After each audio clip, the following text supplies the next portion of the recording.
Singing by Vedant Vicky. अब सिवान वाली भौजी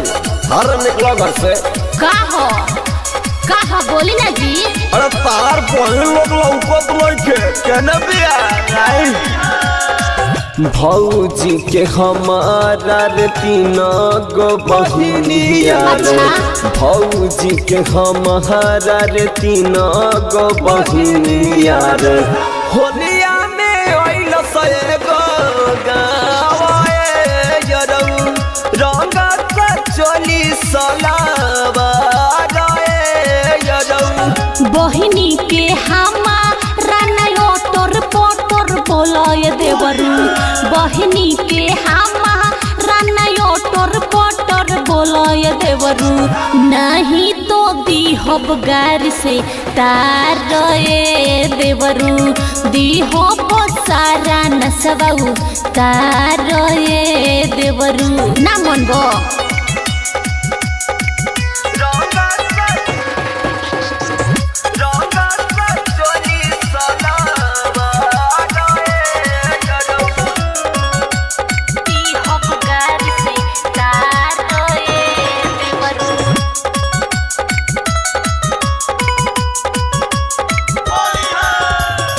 जहिया हम गइली राम भौजी तोहरा के पहुँचावे हम ओही दिन तोर छोटकी बहिनिया बिया टकराइल हो देखो झूठ मत बोलो हाँ हाँ जहिया हम गइली राम भौजी तोहरा के पहुँचावे हम ओही दिन तोर छोटकी बहिनिया बिया टकराइल हो रोजे रोजे हम के ले जाले घूमे है बसवारी हो जहाँ पर रहे भौजी तोहरा बाघवारी हो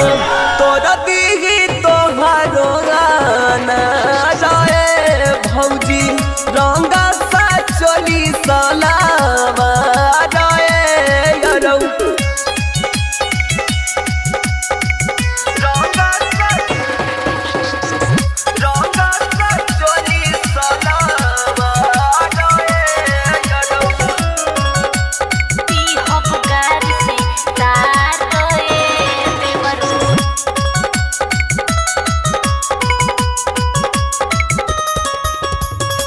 जहिया से सटले बारी माथा झन झनाइल हो न जाने पावर हाउस होली में काहे आइल हो